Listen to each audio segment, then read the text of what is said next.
confesar que estaba acojonado cuando me hicieron este encargo y que no acababa de verlo muy claro, pero ¿quién me iba a decir que 13, 14 meses después iba a estar diciendo que 4 al día es el mejor regalo de mi vida profesional?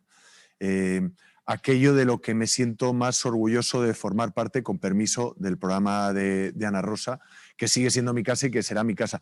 Me da pudor, me da pudor estar en esta rueda de prensa hablando con vosotros, porque yo pienso que nosotros, o los presentadores o presentadoras, los conductores de un programa, nunca tenemos que ser los protagonistas, que los protagonistas son los que nos ven, los que os leen, los que os escuchan, los espectadores, oyentes, lectores, en definitiva, que son para los que tenemos que trabajar. Yo lo único que he intentado es trabajar con honestidad, voy a intentar seguir haciéndolo. Me he equivocado en innumerables ocasiones, en otras ocasiones he acertado. A veces me vengo arriba, hablo desde los higadillos y suelto mi perorata, que ya le debe resultar aburrida a más de uno, pero siempre con honestidad y siempre sin perder de vista que los protagonistas, vuelvo a insistir, son los que nos ven y los que muchos días, como dice Juan, nos hacen el programa. Venimos con una escaleta diseñada y gracias a las denuncias o aquellas cosas que nos cuentan los espectadores a través del WhatsApp del programa, a través de las redes sociales que tienen los redactores, las que yo tengo, nos llaman la atención sobre determinadas cosas que a ellos les preocupan. Y luego esta cosa tan fascinante dentro del panorama tan sombrío que estamos viviendo, de que nos abran las puertas de su casa, de que como no podemos traer a invitados a plató, de que como no podemos hacer directos en la calle con el protagonista, pues son ellos los que nos abren la puerta de su casa. El Skype, el Zoom, hace que ellos se sientan mucho más cómodos en ese espacio confortable en el que se pueden abrir mucho más y contarnos qué es aquello que quieren denunciar o qué es aquello que les preocupa. Somos humildes, pero también somos muy fieros y ya os digo, trabajamos todos los días para intentar que la gente esté informada, para que la gente tenga un espacio donde reivindicar todo aquello que quieren reivindicar. Y luego, ¿por qué no decirlo? 4 al día se posicionó en la complicada parrilla de la tarde, donde la competencia es enorme, incluso con espacios que hacen prácticamente lo mismo que nosotros, que son espacios de actualidad. Lo hicimos gracias a la pandemia y gracias a ese confinamiento que empezó en el mes de marzo, donde la gente recurría mucho a la televisión generalista para estar informada y donde vimos ese hueco para conseguir pues subir un poco las décimas de la audiencia, que es esa condena que tenemos todos los que trabajamos en televisión, a la que uno se resistía, pero ante la que no tiene más remedio que claudicar. Y más allá de lo que es el plató de televisión o el programa, pues veníamos a trabajar acojonados, como cualquiera que salía de casa para ir a hacer la compra, para acudir a cualquier cuestión que estuviese regulada dentro del decreto del estado de alarma. Yo personalmente, yo venía asustado y venía preocupado y venía pesimista. Lo que pasa que luego cuando te sientas ahí, sí es cierto que como digo siempre, te debes al espectador y tienes que estar a tope y con los 5 sentidos en alerta. No eran obligatorias las mascarillas, no se hablaba todavía de distancia social, no se hablaba de que el contagio podría venir a través de aerosoles. Sí que te lavases las manos o ni siquiera lo de que te lavases las manos. Vivíamos una incertidumbre constante que vosotros entiendo que experimentabais si teníais que ir a vuestro puesto de trabajo como servicio esencial que sois, o si teníais que acudir a una cita al médico o a cualquier desplazamiento que estuviese autorizado. Luego la escaleta era una escaleta perfectamente estructurada, pero que luego, como siempre en un programa en directo, sufre cambios sobre la marcha. La incertidumbre yo creo que era la palabra que más define lo que fueron esas primeras semanas del mes de marzo, sin ser verdaderamente conscientes de la avalancha de tragedias que se nos venían encima con tantos fallecimientos. La segunda pregunta tenía que ver... ¿Alguien que se hubiera negado a...? No, bueno, no hemos tenido la suerte, yo no sé si esto responde a tu pregunta, no hemos tenido la suerte de que nos atiendan ningún miembro de Vox. Sí lo han hecho el resto de partidos, pero Vox no ha querido nunca llamar o responder a los requerimientos de 4 al día, que tampoco entiendo por qué. Sí te diré que respecto a los políticos me impresionó mucho algo que recuerdo constantemente casi un año después del inicio de la pandemia, que fueron las palabras del presidente de la Junta de Extremadura, Guillermo Fernández Vara, que dijo: es que no somos conscientes los políticos que de la gestión de esta pandemia la consecuencia más inmediata es que los ciudadanos van a mandarnos a una gran parte de nosotros a nuestra puñetera casa. Y eso, con el paso del tiempo, me he dado cuenta que es una grandísima verdad. Y luego la tercera tiene que ver con los cambios. Bueno, en esencia vamos a seguir. ¿Sabes lo que pasa? Que es que yo tampoco pregunto nunca los cambios. Me los dicen sobre la marcha y vamos con esto. Y al final es un poco de capacidad de adaptarte a lo que nos pidan. A lo que nos pidan, sí. El espectador. No creo que haya grandes cambios. Pues quizá. Ayer le decía a Pili: oye, Pili, a ver si podemos, a Pili, a la directora, a ver si podemos terminar los últimos 15 minutos al menos con una sonrisa. ¿Y qué te dijo? Bueno, es que estamos trabajando en ello, ¿no? Como decía José María Aznar, sin ninguna duda. Yo lo he dicho al principio cuando estaba haciendo esta breve introducción a la rueda de prensa, que es innegable que esta situación tan anómala, tan inédita en nuestras vidas, ha servido para posicionar a 4 al día como una alternativa informativa dentro de la parrilla de la tarde. Os habrá pasado a todos, hay días que no te apetece levantarte de la cama, pero el desafío de poder contarle a la gente o de que la gente nos cuente cómo están viviendo estos meses tan duros, hace fundamental el papel de todos los medios, de todos los programas y de todos los comunicadores.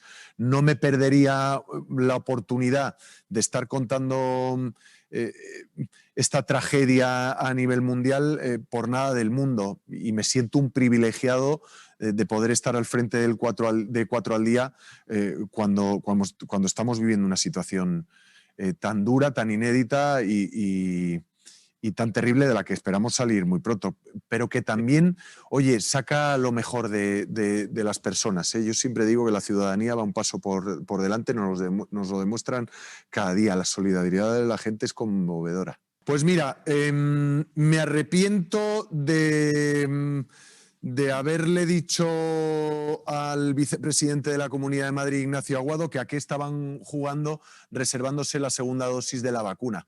Pues me tengo que comer mis palabras, porque ahora que no recibimos las dosis necesarias para continuar con la campaña de vacunación, se prueba que la estrategia no solo de la Comunidad de Madrid, sino de otras 8 comunidades autónomas de reservar esa segunda dosis de la vacuna para que no le faltase a los primeros vacunados, se ha mostrado efectiva. Ahí me tenía que haber dado un puntito en la boca, ahora que recuerde, pero en muchas más ocasiones la he cagado, y lo importante es reconocer tus errores, porque creo que la honestidad o el respeto al espectador va en ello. Te la juegas si no lo reconoces. Yo creo que y muchos más, ahora mismo no recuerdo, pero si a lo largo de la entrevista recuerdo alguno más, te lo diré, que ahora mismo no me viene a la cabeza, pero hay muchos más, no te quepa la menor duda.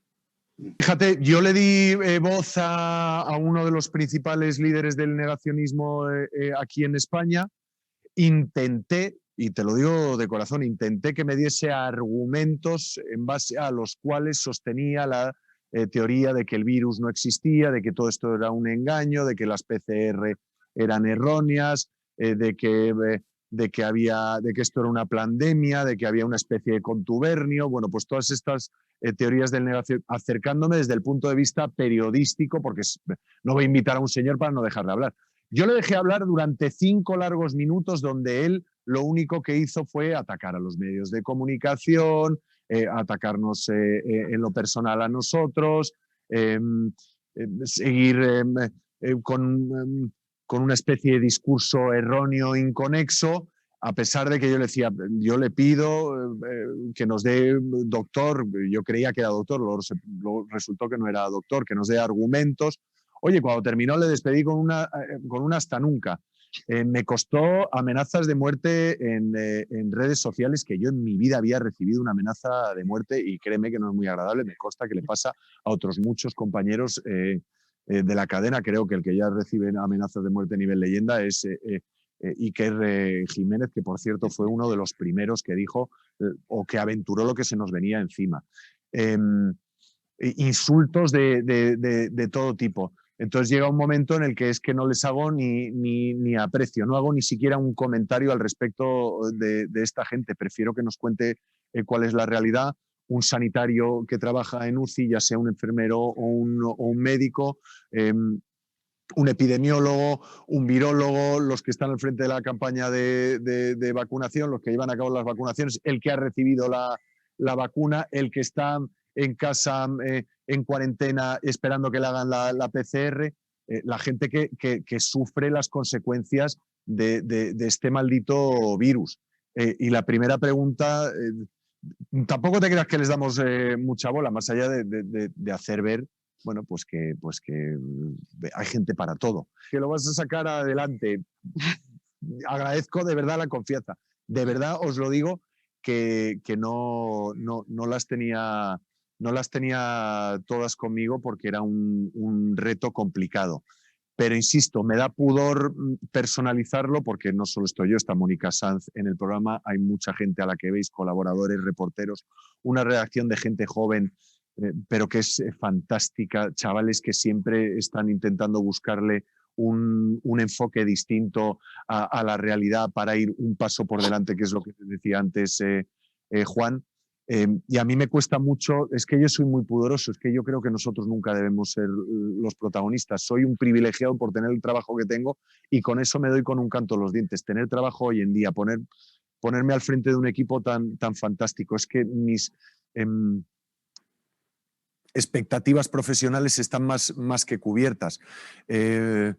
Pero no lo tenía claro. Lo que pasa que cuando te ofrecen la posibilidad, tú eres un profesional y tienes que defenderlo, ponerte al frente, dar lo mejor de ti mismo.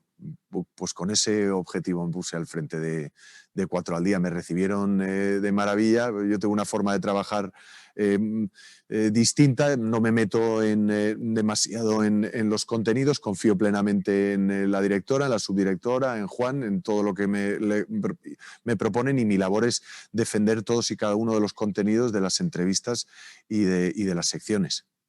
Y tengo peloteras, no, pues que a vosotros, que si estáis subvencionados, que si como recibís publicidad institucional no podéis hablar, pues te aseguro que por la parte que a mí me toca, me consta que en otros programas que he estado me ha pasado lo mismo. Yo jamás he oído, oye, esto no lo digas, oye, pide disculpas, ni media llamada, y nada. Hombre, a mí me encantaría, es que al final no soy muy mitómano, pero yo soy muy fan de esto. Me consta que lo dicen muchos, porque también es verdad que es difícil conseguir una entrevista con él. Me gustaría entrevistar a Rafa Nadal, y me gustaría entrevistar al presidente y al vicepresidente segundo del gobierno. Me gustaría entrevistar a Pedro Sánchez aquí en 4 al día, y a Pablo Iglesias, a ver si escuchan este llamamiento y tenemos la suerte de poder entrevistar tanto al presidente como al vicepresidente segundo del gobierno. En otro plano muy distinto a Rafa Nadal. De lo demás, me hizo mucha ilusión entrevistar al líder del ensayo español que más avanzado va, patrocinado por el CSIC, de la vacuna española, que está consiguiendo con muy poca financiación pública grandísimos resultados. Al final vamos a estar todo como locos por ponernos la vacuna española, que está dando muy buenos resultados en animales, y ahora va a empezar en breve los ensayos clínicos en fase 1 y 2 con... Bueno, pues es un profesor jubilado un investigador jubilado y 10 investigadores, la mayoría de ellos con contratos en precario, con muy poca financiación y que nos están dando vacunas que van a dar, estoy convencido, buenísimos resultados. Me encanta entrevistar a Margarita del Val, que cuando nos ponemos un poco optimistas nos da un zasca y nos dice, quieto, parado. Me ha encantado entrevistar al doctor Santiago de la Fuente, que fue colaborador de este programa, y le mando un saludo desde aquí durante los peores momentos del confinamiento, y nos hablaba de la durísima realidad que vivía todos los días en el Hospital Severo Ochoa. Y luego las historias personales de esa gente que os decía que nos abría las puertas de su casa y nos contaba la realidad que estaba viviendo. Pues recuerdo una señora que 10 días después no había recibido las cenizas de su marido, que habían llevado el cuerpo de su marido a 600 kilómetros porque los hornos crematorios en la ciudad de Madrid lamentablemente no daban abasto.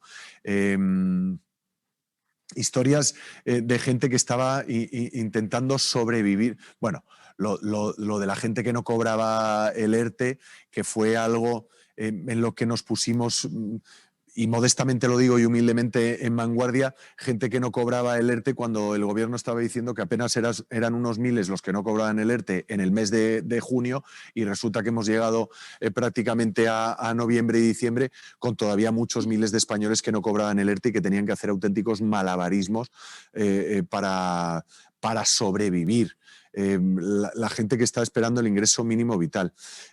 Cuando os decía que soy un privilegiado, me doy de bruces con la realidad de toda esta gente todos los días y me siento muy afortunado porque hay mucha gente que lo está pasando francamente mal. Pues toda esa gente es la que más me conmueve y son las entrevistas que más recuerdo. Bueno, el señor, el otro día un médico que se emocionaba porque llevaba 40 días en la UCI, no había podido abrazar desde hace 40 días a sus hijos, cuando hablaba de los niños, del momento en el que se despidió de ellos sabiendo o intuyendo que lo iban a entubar en breve, el que estuvo otros 2 meses y lo sacaron por primera vez en el Hospital del Mar a ver el mar, le sacaron al paseo marítimo y cómo contaba él, cómo notaba la brisa del mar por primera vez después de 2 meses en su piel, estando todavía en una especie de estado de semi-inconsciencia.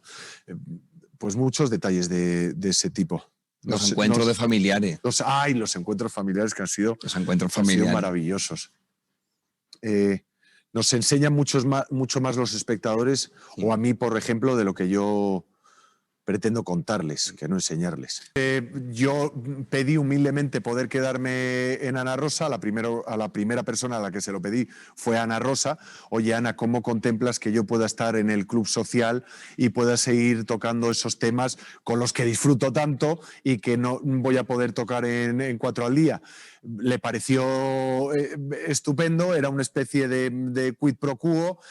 Yo no cortaba el cordón umbilical con Telecinco, con La Matriz, y ella no tenía que rediseñar, o ellos no tenían que rediseñar un poco el tema del tema de los presentadores o colaboradores, o como lo queráis llamar. Y después los jefes lo vieron con buenos ojos. A mí me vino de maravilla.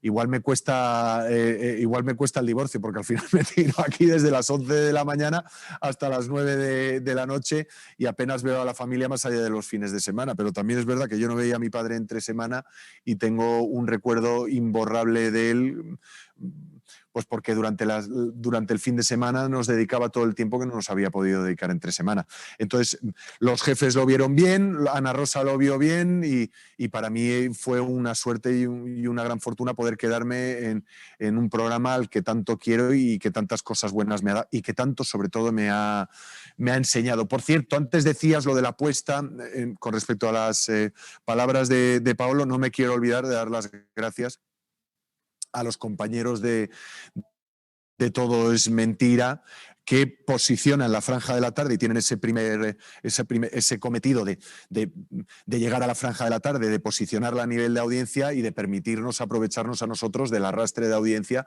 que ellos nos dan, que muchas veces nos dejan la audiencia con datos muy altos, o sea que eso es de agradecer. Además tenemos muy buena sintonía entre los dos espacios, que eso era algo muy importante para mí, poder tener sintonía con Risto y con los compañeros de Todo es Mentira. O sea, que darle las gracias a ellos, porque creo que hacemos muy buen tándem y que hemos conseguido al final llenar un espacio de casi 5 horas, ¿no?, aproximadamente, de actualidad con 4, que obviamente a la cadena le viene muy bien, porque con 2 programas prácticamente fabrican toda la parrilla vespertina de la cadena.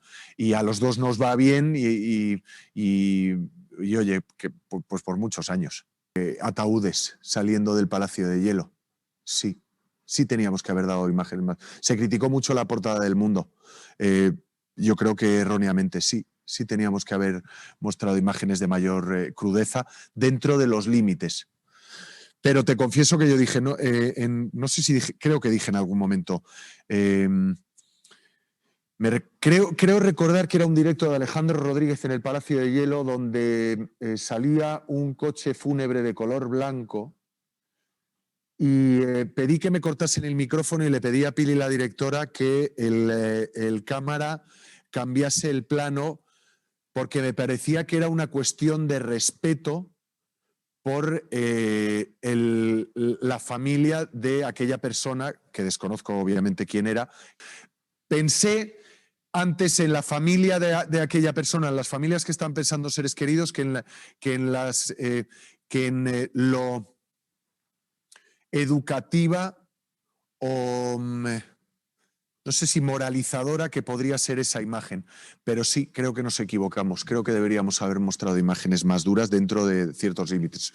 Hoy en día nos mandan todos los días, los propios trabajadores sanitarios de las UCIs, nos mandan los vídeos que ellos hacen, que nosotros bruleamos para obviamente no mostrar la cara de los pacientes, nos las mandan ellos para que pongamos cómo están en las UCIs, para que le contemos a la gente que tiene que ser responsable, porque no queremos ver a nadie de los que está viendo un día 4 al día estando 2 días después en una de esas UCIs de los hospitales.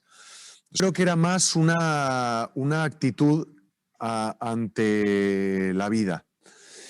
Es que nosotros somos personas normales. A mí me lo dicen por redes sociales, joder, tal, no sé qué. Pies en la tierra, siempre pies en la tierra, las alabanzas, los comentarios positivos en su justa medida, o mejor si te entran por aquí te salen por allá.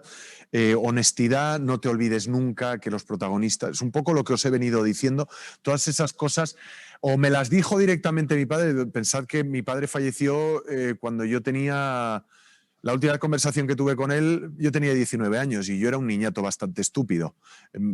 Por desgracia tuve que madurar cuando mi padre falleció a marchas forzadas, y justo cuando empezaba a tener esas conversaciones que empiezan a tener padres e hijos, cuando ya los hijos hemos pasado la adolescencia, que es la peor etapa de la vida de uno, porque los adolescentes ya sabéis cómo son, y empiezas a recuperar la comunicación, entonces es cuando lo perdí. Pero me acuerdo muchas veces de cómo él afrontaba su vida diaria o su día a día, lo doméstico, lo de andar por casa o andar por la calle, siendo uno de los tíos más populares de este país, con toda la normalidad del mundo, tratando con respeto a la gente, tratando con amabilidad, con transparencia, poniéndose siempre al mismo nivel de aquel que le hubiese parado por la calle o con el que entablase una conversación, el respeto por los compañeros. Todos y cada uno de los que forman parte, en este caso de un programa de televisión, se merecen tu respeto, tu cariño, tu conversación, una mirada directa, un saludo. Pues todas esas cosas me enseñó mi padre. Mi padre entraba en un plató y saludaba a todos los técnicos. ¿Qué tal? ¿Cómo estás? ¿Cómo va esto? Pues intento seguir sus pasos. No siempre lo consigo, pero en ese sentido sí que me lo marco como como algo, pero más allá del consejo fue la actitud que él tenía ante la vida. Un tipo normal que había tenido la suerte de aterrizar en una de las profesiones más bonitas que hay y que sabía que nosotros no éramos los protagonistas, que los protagonistas eran los que nos ven, nos oyen o nos leen. Cuando no sabíamos nada de este cabroncete que resulta que se transmite por aerosoles, y esto lo hemos sabido casi 8 meses después, hasta que lo ha reconocido la OMS, no sabíamos nada. Pues a vosotros igual cuando salíais a la calle, pues íbamos asustados, pero también con la sensación de que teníamos un deber. Es que esto puede parecer muy pomposo, teníamos un deber con la sociedad de informar a la gente en un momento en el que la gente pues tampoco podía ir a comprar un periódico. Es verdad que leía las ediciones digitales, pero en el que la gente estaba permanentemente, su conexión con el mundo real en la franja de 4 al día, y cuando nos estaban viendo a nosotros, éramos nosotros. Entonces esa era una responsabilidad que cualquier periodista como vosotros quiere asumir, necesita contarle a la gente qué es lo que está pasando. Pues qué mayor privilegio. Normalmente, pues por desgracia, las noticias malas o las noticias más complicadas de dar, o los momentos más duros, lo hemos vivido con atentados en este país, tanto de corte islamista como con los de ETA, pues eran esos días que tú querías darlo en directo, que te cambiaba completamente o te tumbaba la escaleta del programa, y que hacía que buscases testimonios en directo, pero son los más satisfactorios desde el punto de vista del informador, porque es muy duro contar desgracias, pero sí era y además salías de casa, venías acojonado, como te decía, pero salías de casa, que hay mucha gente que se ha tirado 3 meses sin apenas poner el pie en la calle. Teníamos aquí muchos la suerte, dentro de la situación, de poder salir de casa. Que te busco. Mamen me mandó un mensaje muy cariñoso cuando yo me hice cargo de 4 al día. Suerte en tu estreno, un beso enorme. Bueno, coincido cuando me quedaba yo en 4 al día, coincido mucho con José Antonio Ponseti, y oye, nos tratamos de maravilla. A ver, es sana competencia. Siempre hemos tenido una muy buena relación. Yo he estado en momentos importantes de la vida de Mamen cuando éramos compañeros, de la vida personal de Mamen, y ella en momentos personales especiales de mi vida personal. Lo que pasa que es verdad que ahora no hablamos, tampoco no da el otro el paso. Yo creo que es sana competencia, pero tampoco tenemos que estar hablando, ¿no? Sería como un poco forzado, ¿verdad? Mandarle un mensaje, oye, tal, que te veo, si tampoco nos estamos viendo porque estamos compitiendo. No, fue muy cariñosa, yo se lo agradezco, la contesté con el mismo cariño, y ya te digo, es un inmenso respeto profesional y personal por ella y por todos los compañeros de Más vale tarde. De pena, de tristeza, de emoción. Y también he tenido momentos de estar al borde del llanto, de rabia, más que en toda mi carrera profesional. Obviamente por la razón obvia, la pandemia y los testimonios que nos tocaba escuchar. También he llorado de la emoción buena, de testimonios, muy, muy, muy enternecedores, de gente que estaba lejos y hacía tiempo que no veía a sus parejas o a sus familiares. Intento resetear. Como que paso a pantalla en blanco cuando llego a casa y al día siguiente vuelta a empezar. Lo que pasa es que tengo muy buena memoria y entonces me acuerdo de cosas que han pasado y tiro de memoria, pero intento resetear lo emocional. ¿Cómo? Pues me levanto por la mañana después de dejar al niño en el cole. A mí me viene muy bien hacer deporte y me pego unas palizas. Pues cuando estábamos en confinamiento hacía una rutina en casa antes de venir al curro, y cuando nos dejaron salir a correr, recuerdo el primer día que nos dejaron salir a correr, que yo salía a correr desde la puerta de mi casa con una alegría. con una alegría, con una emoción casi, con una sonrisa oreja a oreja, como que te sentías libre, ¿no? Entonces a mí el deporte me ayuda mucho y como os decía, la familia, mi familia es la que me ayuda a hacer borrón y cuenta nueva. Intento hacer ese borrón y cuenta nueva todos los días. Después de testimonios así. Pero sí, claro que te afecta. Si sales, llegas con dolor de cabeza a casa,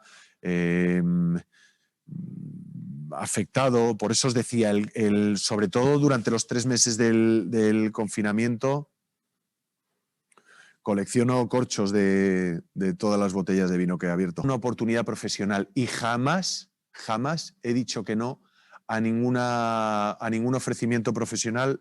Esto pueden dar fe mis jefes, que me han hecho ni en esta cadena ni en ningún lado. Siempre me he puesto, he levantado la mano el primero. Y eso es algo que le digo a mis hijos. Intentad, hagáis lo que hagáis, ser los mejores, o intentad destacar en aquello que hayáis decidido convertir en vuestra profesión o en vuestro modo de vida. Yo no intento ser el mejor, pero sí he intentado siempre ser el primero a la hora de aprender. Y oye, si me llaman, pues voy. Ahora, tampoco me quieras aquí todo el día, que el espectador va a acabar de Prat hasta el moño. Y a mí también eso me da pudor. Que eso cuando me dije, oye, Ana Rosa y 4 al día, pues quizá igual deberías dejar paso a otros. Pues sí, también lo he pensado, pero ya más no, gracias. Bueno. Es que me va a costar el divorcio. Ya.